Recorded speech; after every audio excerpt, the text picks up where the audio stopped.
3ஆம் அதிகாரம் 1ஆம் வசனத்திலே இரண்டாம் தரம் கர்த்தருடைய வார்த்தை யோனாவுக்கு உண்டாகி. இரண்டாம் தரம். பிரியமானவர்களே, தேவனுடைய கிருபையின் ஒரு பரிமாணத்தை எத்தனை தரம் உங்களை தேடி வந்துள்ளது திரும்பி பார்க்க முடியுமா? தேவனுடைய கோபம் நமக்கு விரோதமாக பற்றி எரிந்த பொழுது, சனப்பொழுதிலே மனிதன் இல்லாமல் போய்விடுவான். வார்த்தை சனம் என்றால் நிமிடத்திலே ஒரு பகுதி. பல நேரத்தில் தேவனுடைய கிருபையை பற்றி நாம் பேசிக் கொண்டிருக்கிறோம், ஜெபிக்கிறோம். ஆனால் அந்த கிருபையின் ஒரு மாட்சி, கிருபையின் எண்ண முடியாத ஒரு தெய்வீக தன்மையை மறந்து போகிறோம். இந்த யோனாவின் 1ஆம் அதிகாரத்தில் யோனா கடவுளை எதிர்க்கிறவனாக, கடவுளுடைய கிருபையை போக்கடிக்கிறவனாக 8ஆம் வசனத்தில் சொல்றான் பாருங்க. 2ஆம் அதிகாரம் 8ஆம் வசனத்தில், பொய்யான மாயையை பற்றி கொள்ளுகிறவர்கள் தங்களுக்கு வரும் கிருபையை போக்கடிக்கிறார்கள். 1ஆம் அதிகாரத்தில் தேவன் அவனுக்கு அளித்த கிருபையை, என்ன கிருபமா? அவன் ஒரு இஸ்ரவேலனாக பிறந்தது ஒரு கிருபை. எல்லாரும் இஸ்ரவேலரா அவங்களாக பிறக்க முடியாது. We don't choose our parents, our religion, our race, nothing.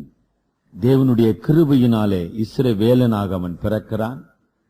இஸ்ரவேலின் தேவனாகிய கர்த்தரை அறிகிறான். அந்த இஸ்ரவேலின் தேவனுடைய கர்த்தரின் ஊழியக்காரனாக சிறப்பான அழைப்பை பெற்றவன்.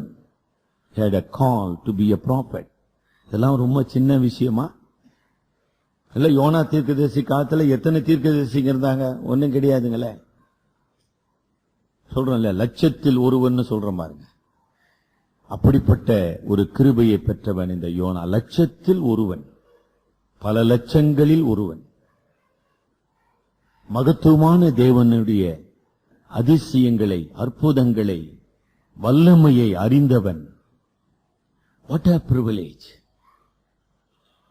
ஆனால் 1ஆம் அதிகாரத்தில் அதை போக்கடிக்கிறவனாக, அசட்டை செய்கிறவனாக, எதிர்க்கிறவனாக, கிருபைய, தேவனுடைய கிருபை அவனுக்கு என்னமா கொடுக்கப்பட்டது? நினிவே மக்களுக்கு போய் நீ அவர்களை எச்சரிப்பா, அவருடைய அழிவில் இருந்து அவர்கள் மீட்கப்படும்படியாக, காக்கப்படும்படியாக அவர்களை எச்சரி. அது ஒரு கிருபை, கிருபையின் அழைப்பு, கிருபையின் ஊழியம், எல்லாமே கிருபை. நினிவே அழிக்கிறதுக்கு எவ்வளவு நேரம் ஆகுன்றீங்க கடவுளுக்கு? சோதோம் குமாரவை அழிப்பதற்கு எவ்வளவு நேரம் ஆச்சு? நோவாவின் காலத்திலே உலகத்தை அழிப்பதற்கு எவ்வளவு நேரம் கடவுளுக்கு தேவை? God needs no time. இத்தனை லட்சோபதி லட்ச மக்களுடைய வாழ்வை காக்கும்படி அவனுக்கு ஒரு மாபெரும் வாய்ப்பு கொடுக்கப்பட்டது. அவனுடைய அகங்காரத்தினாலே. என்ன அகங்காரம்? நான் மட்டும்தான் கடவுளுடைய பிள்ளை, அவனுங்கெல்லாம் கடவுளுடைய பிள்ளை இல்ல. நான் மட்டும்தான் கடவுளுக்கு விசுவாசி, அவன்லாம் கடவுளுக்கு துரோகி. ஆகவே கடவுள் என்னை மட்டும்தான் காக்க வேண்டும், அவனுங்களெல்லாம் கூண்டோடு அழிக்க வேண்டும். என்ன தெளிவுங்க யோனாக்கு! அடாடாடாடாடா, என்ன தெளிவா இருக்கிறான் பாத்தீங்களா? இவ்வளவு பெரிய துரோகியை என்னத்துக்குங்க கடவுள் 2ஆவது தரம் கூப்பிடணும்? நீங்க கூப்பிடுங்களா? It's practically impossible. ஆனா சங்கீதக்காரன் 77 சொல்றான், அவனுடைய அதிசயங்களை நான் நினைவு கூறுவேன். Memory place an important role in our decision making. இங்க கூட யோனாவினுடைய மனம் திரும்புவதிலே, ஆண்டவரே உம்மை நான் நினைவு கூறுவேன். நீர் யார்? அப்சலோம் மீது தாவீதுக்கு அளவு கடந்த ஒரு அன்புங்க. தாவீதுக்கு 70 குமாரர், ஒரு அளவு கடந்த அன்பு இந்த அப்சலோம் மீது. ஆனா அந்த அன்புக்கு உரியவனாக அந்த அப்சலோம் இருந்தானா? அது மாத்திரமல்ல, கடவுளுடைய அனுக்கிரகம் அந்த அப்சலோமுக்கு ஒரு எக்ஸெப்ஷனல் பாடி அண்ட் பியூட்டி. அது எல்லாருக்கும் அமைவது இல்லைங்க. அது ஆண்டவருடைய கொடை. ஆமா, அப்சலோம் மிக அழகானவன், மிகச் சிறந்த உடல் வாகு உடையவன், ஒரு ராஜகுமாரன் சொல்றான் இல்லீங்களா. ராஜகுமாரனா, he was a typical prince. அப்படியே அந்த அவன் அப்சலோமை கண்டு தாவீது ஒரு கவிஞன், வெறும் அரசன் மாத்திரம், தான் மகனுடைய அழகையும் அவனுடைய திடகாத்தத்தையும் கண்டு ரொம்ப ரசித்தவன் தாவீது. இந்த அப்சலோம் ஒரு கோரமான மரணத்துக்குள்ளாக அவனுடைய வாழ்க்கை முடிகிறது. தாவீது எப்படி அழுதான் தெரியுங்களா? அந்த அழுகை கவிதையை படிச்சிருக்கீங்களா? அப்சலோமே, உன்னிடத்துல நான் மரித்திருந்தா நலமா இருந்திருக்குமே என்றான். அவன் கடவுளுடைய கோபாக்கினையினாலே, கடவுளுடைய தண்டனையின் அடிப்படையில் எங்க அப்சலோம் மரிக்கிறாங்க. அப்சலோமுக்கு தாவீது எத்தனையோ இரக்கங்களை, வாய்ப்புகளை தருகிறான். ஆனால் அப்சலோம் தன்னைத்தானே அழித்துக் கொள்கிற ஒரு மனிதனாக வாழ்ந்து முடிந்தார். சவுல் ராஜா, இஸ்ரவேலினுடைய முதல் ராஜா. நீங்க 1 சாமுவேல் 15ஆம் அதிகாரத்துக்கு வருவீர்களானால், சாமுவேல் தீர்க்கதரிசியின் மூலமாக சவுலே, உன்னிடத்திலிருந்து ராஜ்ய பாரம் பிடுங்கப்பட்டது. பினிஷ்ட். சவுலுக்கு தேவன் 2ஆம் தரம் ஒரு வாய்ப்பை கொடுக்கவில்லை. மோசே தேவனுடைய மனிதன், சின்ன ஆளா, 40 ஆண்டுகள் தேவனுடைய சபையை, இஸ்ரவேல் மக்களை வனாந்தரத்திலே வழி நடத்தின ஒரு அற்புதமான மனிதன். ஒரு சின்ன தவறு செய்தான். கன்மலையை பார்த்து பேசு என்று கடவுள் சொன்னார். இந்த மக்களுடைய நெருக்கத்தின் அடிப்படையினாலே அந்த கன்மலையை 2ஆம் தரம் அடித்தான். மோசே, நீ வாக்களிக்கப்பட்ட கானான் தேசத்தில் பிரவேசிக்க முடியாது. பினிஷ்ட். மோசே அழுகுறான், ஆண்டவரே, அடியே நீர் மன்னித்தரலாம், அந்த கானான் தேசத்துல நான் மறுபடியும் போகணும்பா. முடியவே முடியாதுப்பான்ட்டார். தெரியுமா உங்களுக்கு? முடியவே முடியாதுன்ட்டார், போடான்ட்டார். ஆதாம் ஏதேன் தோட்டத்தில் தன்னுடைய மனைவியின் தூண்டுதலினாலே தேவன் கட்டளை சாப்பிடக்கூடாது என்று கட்டளையிட்ட அந்த கனியை புசித்த பொழுது அந்த ஆதாமுக்கு ஆண்டவர் 2ஆம் தரம் ஒரு வாய்ப்பு கொடுத்தாரா? 2ஆம் தரம்னா அது என்ன தெரியாதுன்னா சொல்லுகிறார் அவர் இயேசுநாதர். எனக்கு அருமையான விசுவாச சகோதர சகோதரிகளே, கடவுள் உங்களுடைய வாழ்க்கையில எவ்வளவு நீடிய பொறுமை உள்ளவராக இருக்கிறார். பாவத்தின் சம்பளம் மரணமா? அந்த மரணம் உங்களுக்கும் எனக்கும் வருவதற்கு எவ்வளவு நேரம் தேவை? தேவையில்லைங்களே. ஏன் கடவுள் உங்களை என்னை தண்டிக்கவில்லை? ஏன் நம்மை எடுத்து போடவில்லை? 2ஆம் தரம் தேவனுடைய கிருபை மூலமாக தேவனுடைய வார்த்தை யோனாவுக்கு உண்டானது. 2ஆம் தரம். எனக்கு அருமையானவர்களே, நாம் நம்முடைய இருதயங்களை கடினப்படுத்திக் கொண்டு இருப்போமானால், அடிக்கடி கடிந்து கொள்ளப்பட்டும் தன் பிடரையை கடினப்படுத்துகிறவன் நீதிமொழிகளின் படி சகாயமின்றி சடுதியிலே அப்சலோமை போல நாசம் அடைவான். இந்த வசனம் நீதிமொழிகள்ல இருக்குது, தெரியுமா உங்களுக்கு? அடிக்கடி கடிந்து கொள்ளப்பட்டும் தன் பிடரையை கடினப்படுத்துகிறவன் சகாயமின்றி சடுதியிலே நாசமடைவான். அப்படிப்பட்ட ஒரு பரிசுத்த கடவுள், நீதியின் கடவுள்.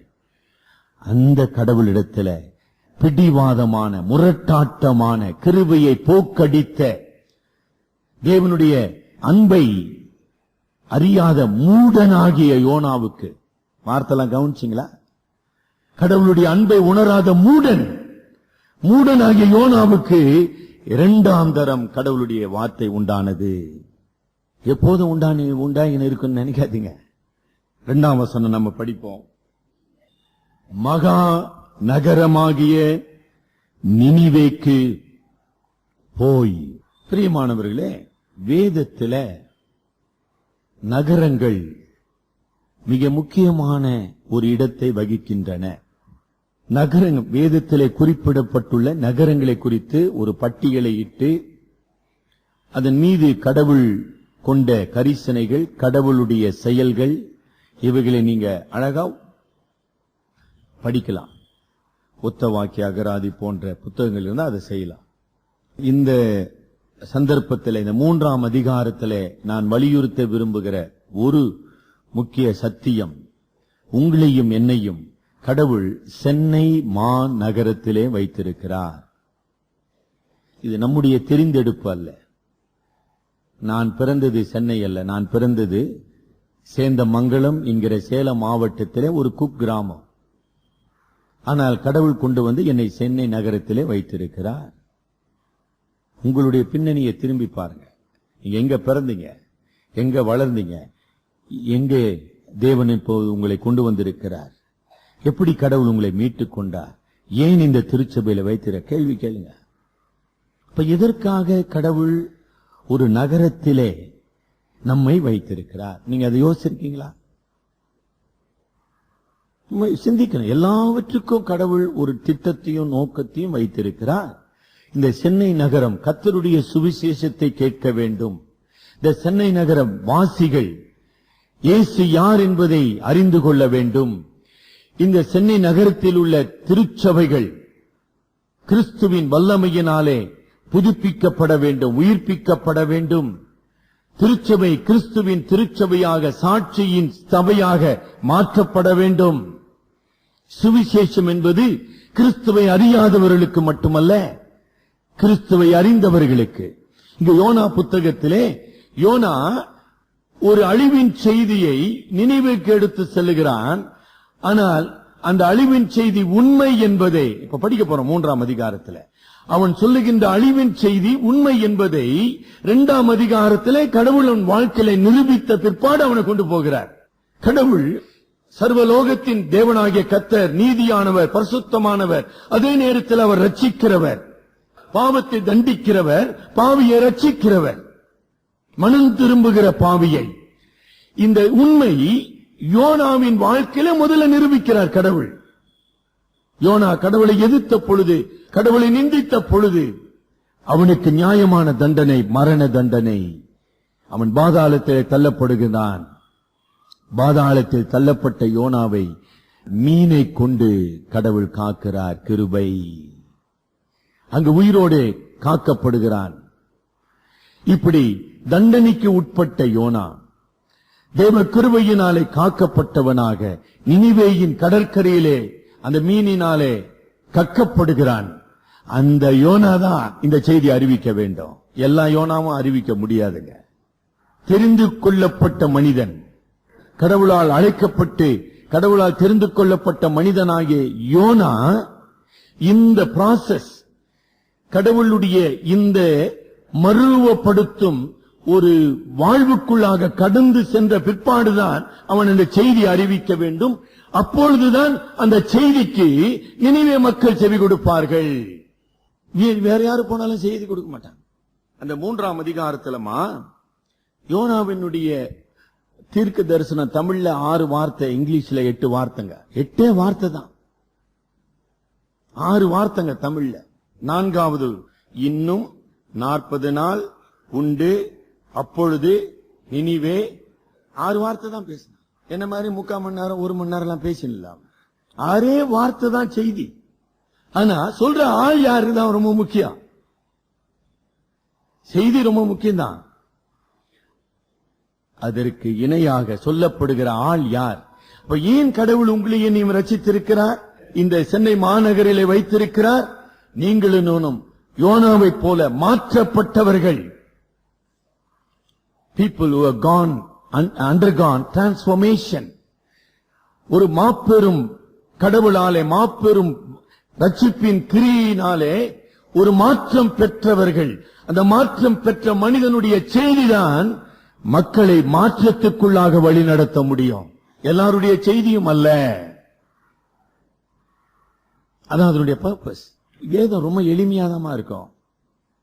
ஆனால் கடவுளுடைய செயல்கள் ரொம்ப ஆழமானவைகள், அற்புதமானவைகள். யார் இந்த யோனா? லூக்கா 11ஆம் அதிகாரம் 31 பாருங்க. லூக்கா 11:30 வசனம். யோனா நினிவே பட்டணத்தாருக்கு போல. போதுங்களா? Do you really understand? The word was a sign. யோனா நினிவே மக்களுக்கு தேவனுடைய அற்புதத்தின், தேவனுடைய மீட்பின், தேவனுடைய நியாய தீர்ப்பின் அடையாளமாக இருந்தான். அதாங்க அதனுடைய பொருள். ஏன் அவன் எப்படி இருக்கிறானே? யார் இந்த மனிதன்? எவனா? ஏங்க வாழ்க்கையில நம்ம பார்த்திருக்கோமா? மீன் ஒரு மனிதனை உயிரோட வந்து கக்கி இருக்கிறத நீங்க பாத்துக்கிறீங்க? நான் பார்க்கலங்க. It is a wonder. இதற்கு அவன் அடையாளமாக இருக்கிறான். தேவனுடைய தண்டிக்கப்பட்டவன், ஆனால் தண்டிக்கப்பட்ட மனிதன் இப்பொழுது மீட்கப்பட்டவனாக, காக்கப்பட்டவனாக, தேவனுடைய செய்தியாளனாக அனுப்பப்பட்டிருக்கிறான். ஆகவே அவன் சொல்வது உண்மை. யோனா தெரியுமா அட்ரஸ்? அவன் தீர்க்கதரிசி.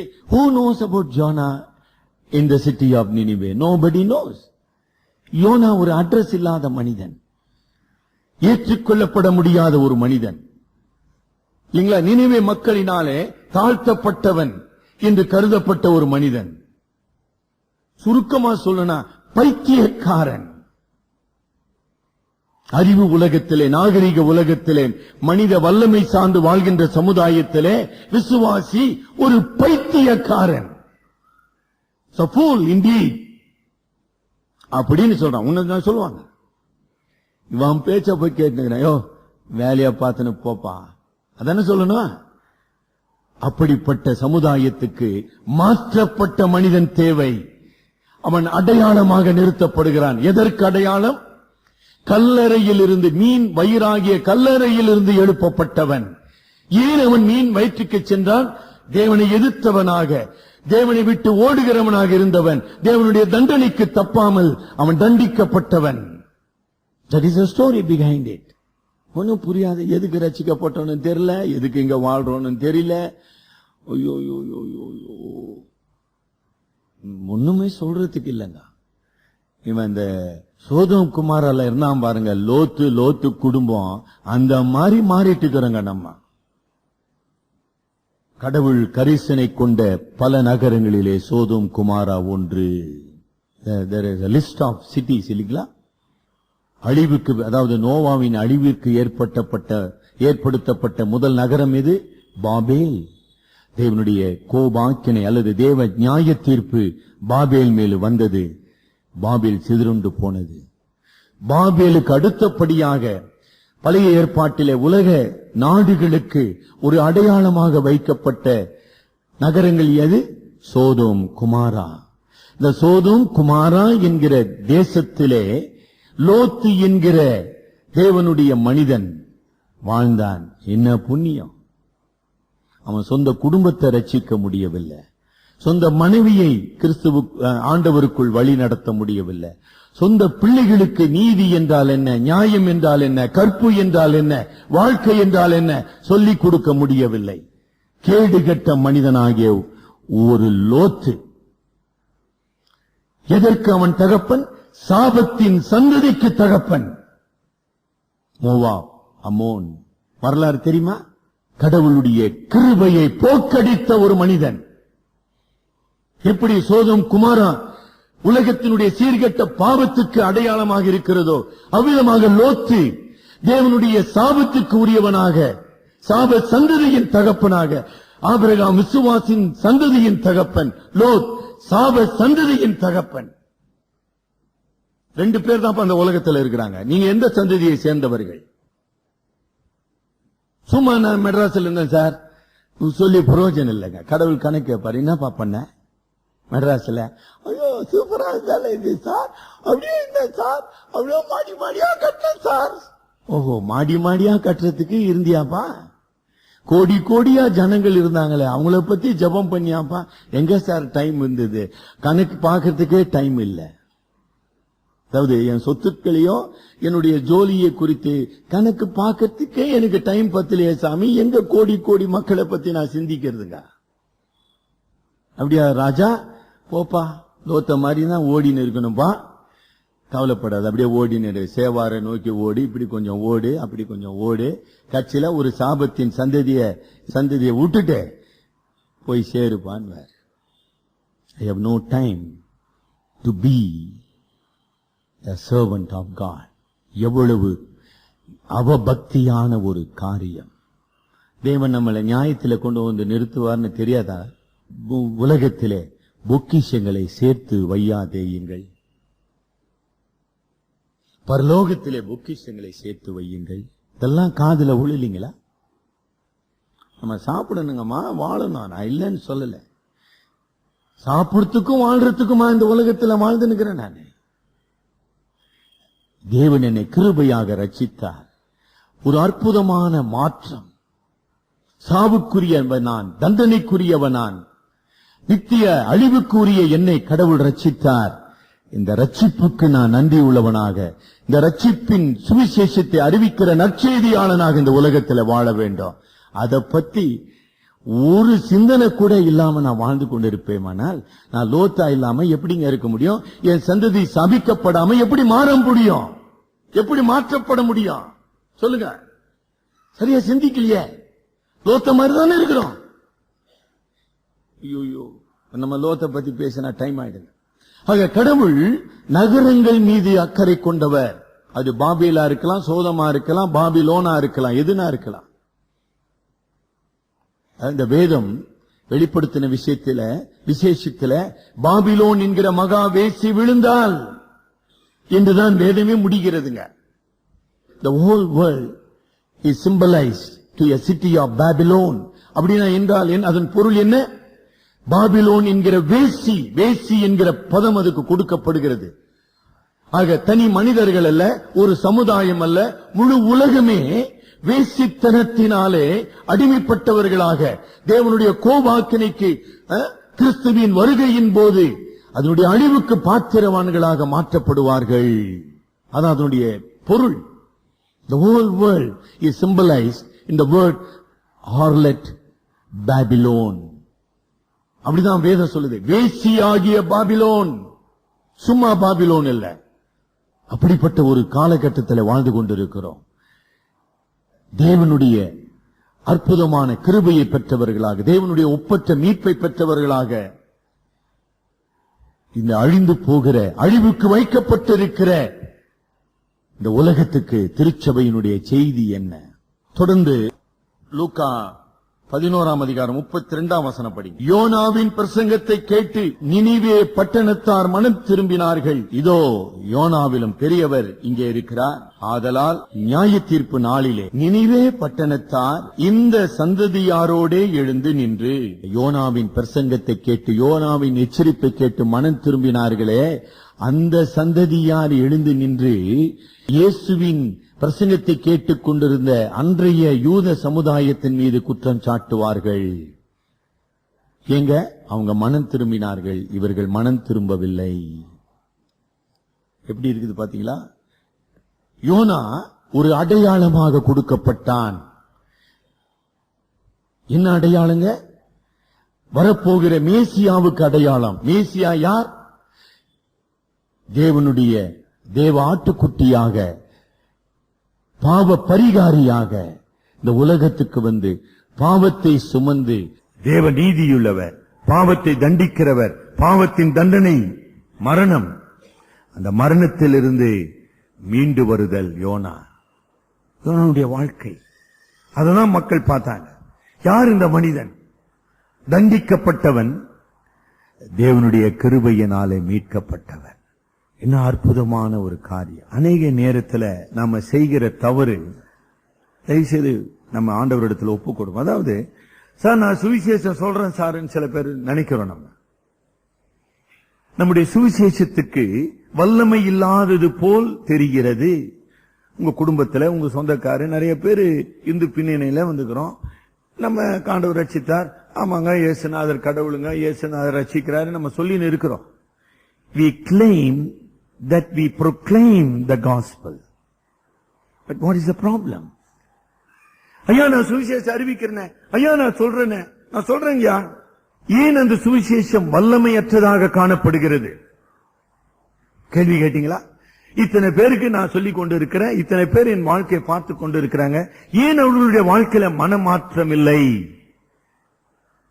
என்னுடைய வாழ்க்கையில மாற்றம் இருக்கிறதா?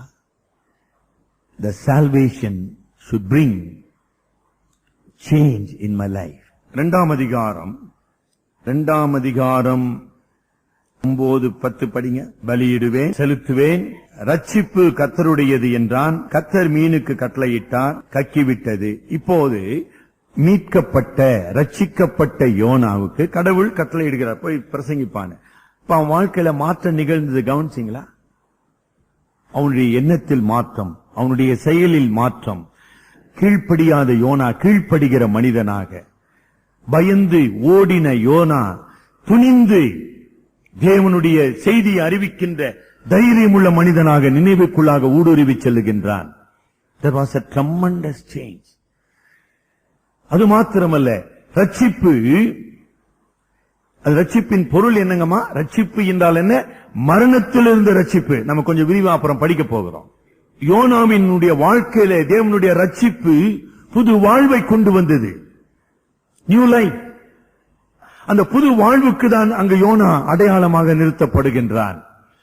அந்த புது வாழ்வில் இருந்து வருகிற செய்தியை மக்கள் கேட்டார்கள்.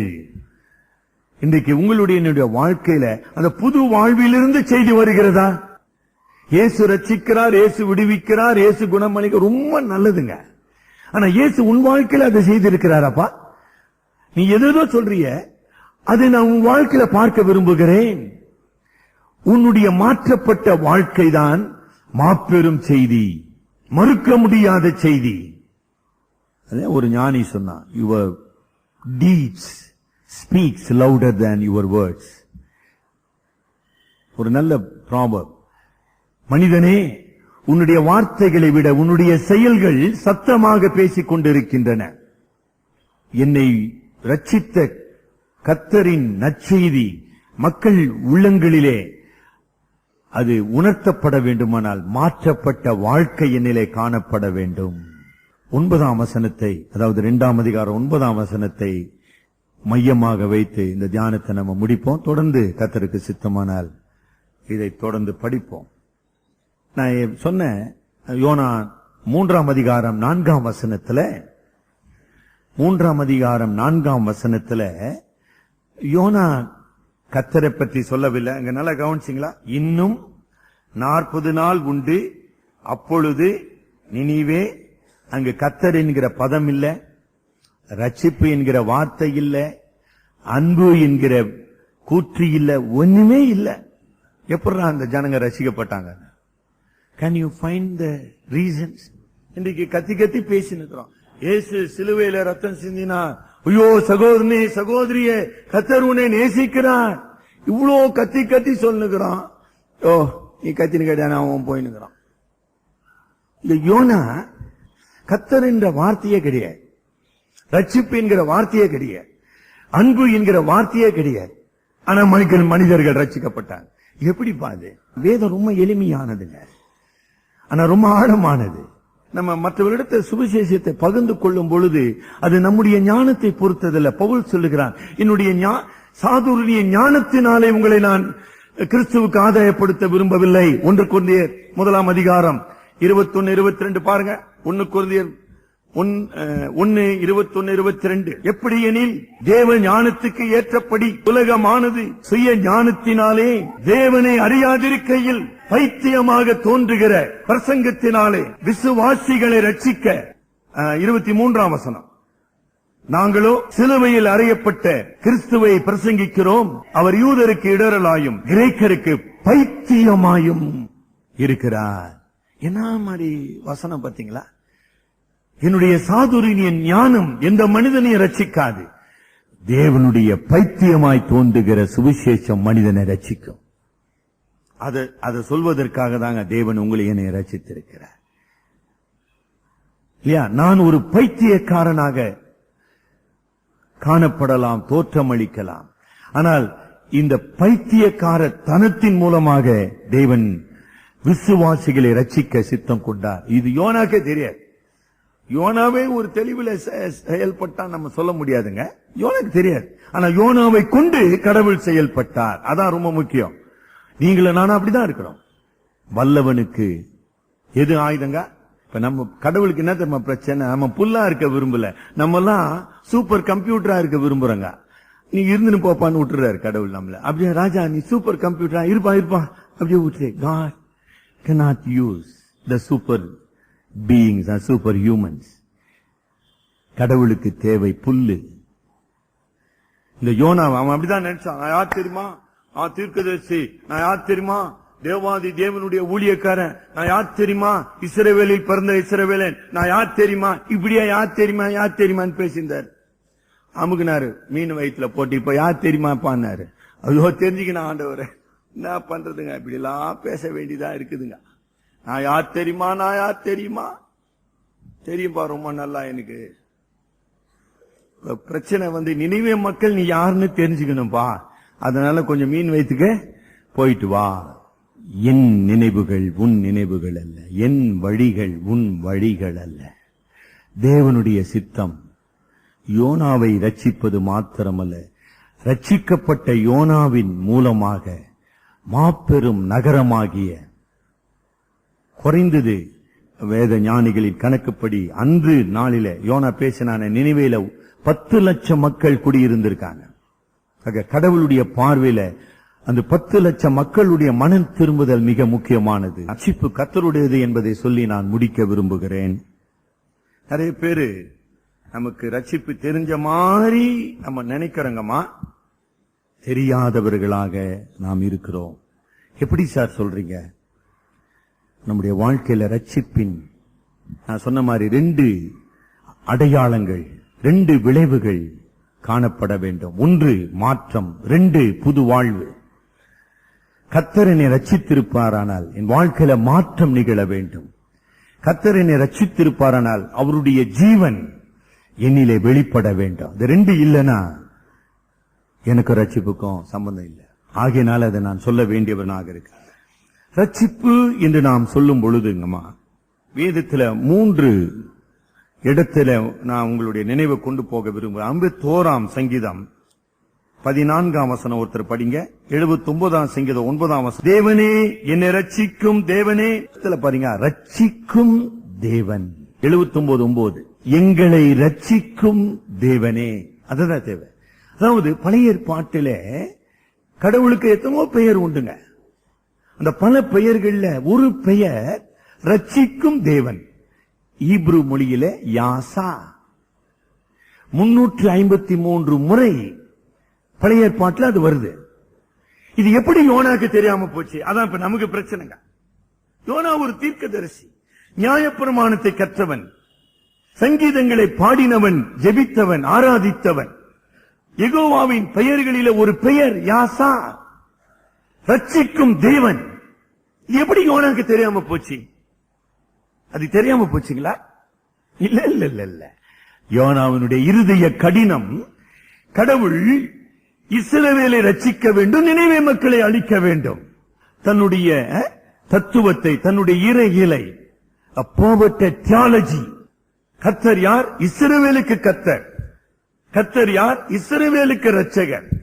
கர்த்தர் யார்? இஸ்ரவேலை ஆசீர்வதிப்பவர். இவ்வளவுதான் எனக்கு தெரியும். கனத்து தவளை. அவர் உலகத்தின் ரட்சகர், அவர் உலகத்தின் ஆண்டவர், சர்வ பூமிக்கும் அவர் ஏக சக்கராதிபதி. அது தெரியல. ஏன் நீங்களும் நானும் ஊழியம் செய்யவில்லை? ஏன் நீங்களும் நானும் நம்முடைய குடும்பத்தாருக்காக ஜெபிக்கவில்லை? ஏன் சென்னை மாநகரத்தை குறித்து கவலையற்றுள்ள? இப்ப நான் உங்களுக்கு சேலஞ்ச் பண்றேன். ஒரு சின்ன அசைன்மெண்ட் செய்வீங்களா? ஒரு 4 பேரு சென்னையில இன்றைக்கு எத்தனை தெருவில் சுவிசேஷம் அறிவிக்கப்படுதுன்னு உங்களால சொல்ல முடியுமா? கண்டுபிடிக்க முடியுமா? Can you find out in how many streets the gospel is preached today? உங்களால கண்டுபிடிக்க முடியுமா? ஒரு இடம் கண்டுபிடிச்சு சொல்லுங்க. இப்ப நான் என்ன சொல்ல விரும்புகிறேன், இன்றைக்கு இந்த சென்னை மாநகரிலே சுவிசேஷம் அறிவிக்கப்படவில்லை. அதான் சொல்ல விரும்புறேன். நீங்க என்னைக்காச்சும் ஞாயிற்றுக்கிழமையில சென்னை நம்ம சபையார் கோடம்பாக்கம் சபையோடு சேர்ந்து நம்முடைய ஆண்கள் வரதராஜப்பேட்டை, இந்த மாதிரி சென்னையின் எவ்வளவு பெரிய சென்னைங்க, எத்தனை இடத்துல நீங்க சுவிசேஷம் அறிவிக்கப்படுது நீங்க பார்த்திருக்கீங்களா? ஏன் இல்ல? அக்கறையற்ற நிர்விசாரமான யோனாக்கள். எவன் கெட்டு நாசமா போனா என்ன? இவனா விக்கிரக ஆராதனைக்காரன், கடவுள் சபிக்கணும் அப்படியாமா? எசேக்கியேல் 37 அதிகாரம், எசேக்கியேல் 37 அதிகாரம் 23 வசனம் படிங்க. எப்படி இருக்குது பாருங்க. அவர்கள் இனி தங்கள் நரகலான விக்கிரங்களினாலும் தங்கள் அருவருப்புகளினாலும் தங்களுடைய சகல மீறுதல்களினாலும் தங்களை தீட்டுப்படுத்துவதும் இல்லை. அவர்கள் குடியிருந்து பாவம் செய்த எல்லா இடங்களிலும் இருந்தும் நான் அவர்களை நீங்களாக்கி ரட்சித்து அவர்களை சுத்தம் பண்ணுவேன். அப்பொழுது அவர்களின் ஜனமாயிருப்பார்கள். யாருக்கு நற்செய்தி தேவை? விக்கிரகங்களிலே வாழ்ந்து கொண்டிருக்கிறவர்கள், பாவத்திலே குடியிருக்கிறவர்கள், அக்கிரமங்களிலே மூழ்கி இருக்கிறவர்கள், சாத்தானினாலே பிடிப்பட்டவர்கள், குருடாக்க அவங்களுக்கு தானே சுவிசேஷம் தேவை. ஆஸ்வால்ட் ஜே ஸ்மித் என்கிற தலைச்சிறந்த, கடந்த நூற்றாண்டின் தலைச்சிறந்த ஒரு போதகர் பிரசங்கி, அவர் சொன்ன வார்த்தை என்ன தெரியுமா? உலகத்திலே பல 100 கோடி மக்கள் ஒரு முறை கூட சுவிசேஷத்தை கேட்காத ஒரு நிலையிலே நான் ஒரு விசுவாசியாக திரும்ப திரும்ப சுவிசேஷத்தை கேட்பதற்கு எனக்கு என்ன உரிமை உண்டு? இன்றைக்கு எடுங்க.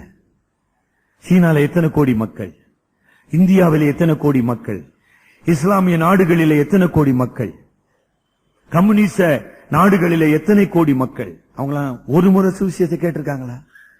நீங்களும் நானும் பல முறை சுவிசேஷத்தை கேட்பதற்கு எந்த நியாயம் உண்டு? What right we have to hear the gospel so many times in our life? எவனிடத்தில் அதிகம் கொடுக்கப்படுகிறதோ அவனிடத்தில் அதிகம் கேட்கப்படும். ஆனாதான் சொன்னேன், நீங்களும் நானும் சென்னை மாநகரிலே வசிப்பது என்பது ஒரு மாபெரும் பொறுப்பு. அங்க என்ன தெளிவா போட்டுக்குதுங்க? விக்கிரங்களினாலும் அருவருப்புகளினாலும் மீறுதல்களினாலும் பாவம் செய்து கொண்டு குடியிருக்கிற மக்களை நான் சுத்தம் பண்ணுவேன். இன்னைக்கு இந்தியாவின் ஆதிவாசிகள் மத்தியிலே மிஷனரி பணி செய்ய ஆட்கள் தேவை. உண்மை. கிராம மக்களுக்கு தான் சார் மிஷனரிகள் தேவை, நகரங்களுக்கு தேவையில்லையா? அது தவறான ஒரு சிந்தனை. அதை தான் கொஞ்சம் விளக்க விரும்புகிறேன்.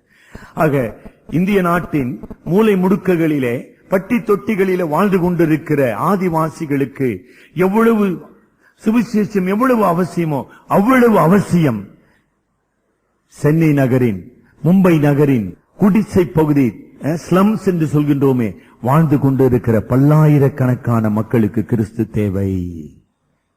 நீங்கள நான் அறிவிச்சிட்டோமா? நம்ம பயபக்தியோடு சொல்றேன். இந்த கால்வாய்த்துறையில குடும்பங்கள் இருக்கு, கிட்டத்தட்ட 800 சொச்ச குடும்பங்கள். இப்ப நம்ம கேட்கிறோம், இவ்வளவு பக்கத்துல 1 கிலோமீட்டர் இருக்காதுங்க கால்வாய்த்துறை, 1 கிலோமீட்டர் இல்ல இங்க இருந்து. அந்த கால்வாய்த்துறைக்கு நம்ம சுவிசேஷம் அறிவிச்சிட்டோமா?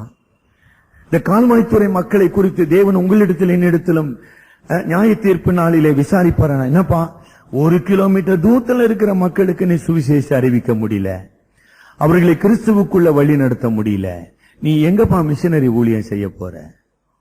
கேட்பாரா? கேட்க மாட்டாரா?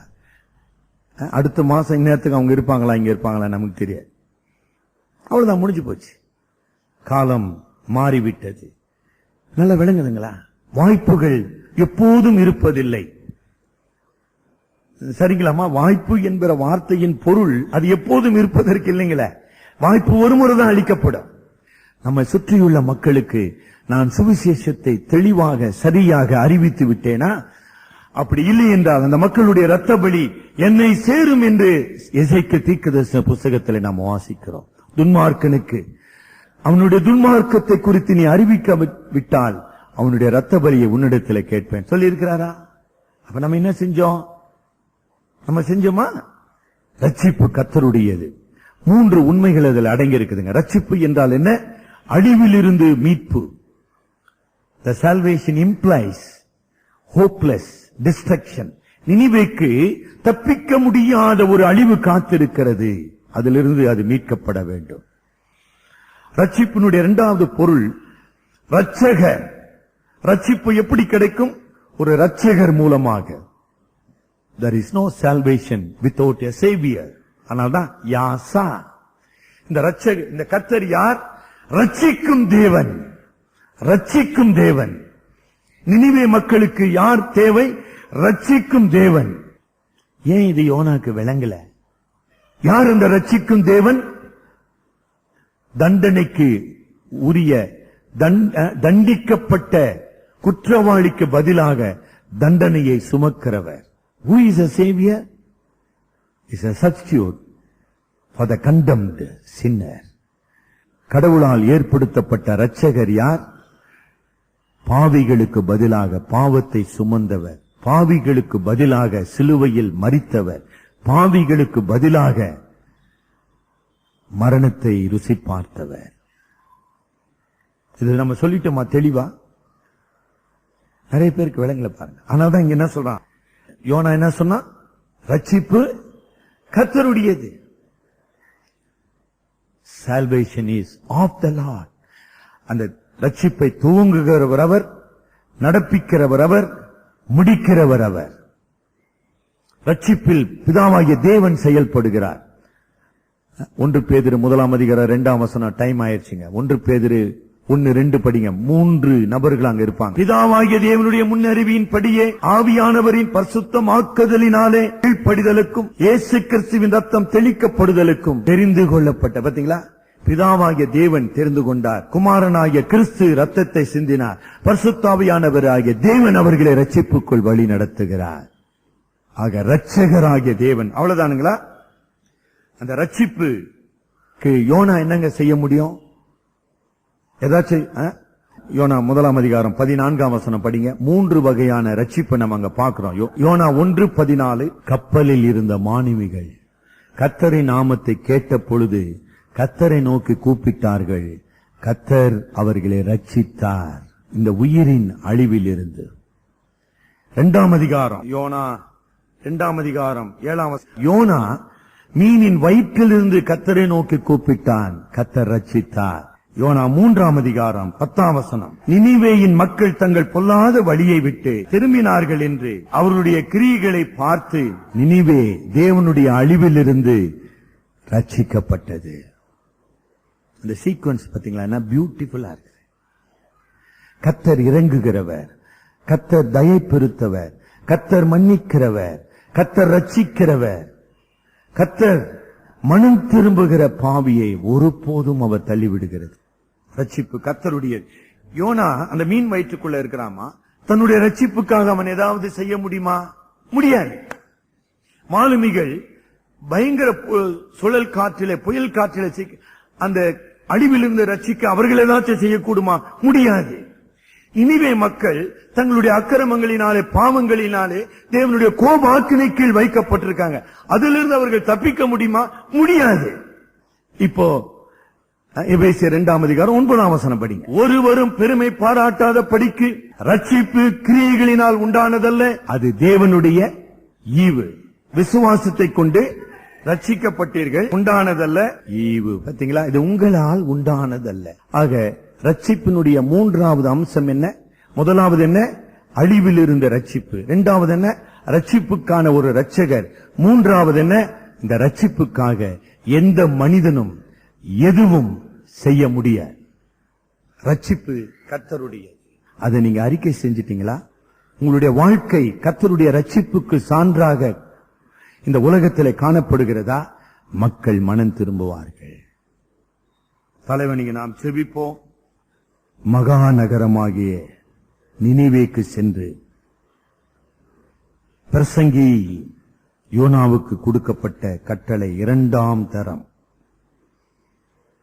எனக்கு அருமையான சகோதரனே, சகோதரியே, நாம் ஒவ்வொருவரும் மீட்கப்பட்டவர்களாக தேவனுடைய சாட்சிகளாக இந்த உலகத்திலே வாழ அழைக்கப்பட்டிருக்கிறோம்.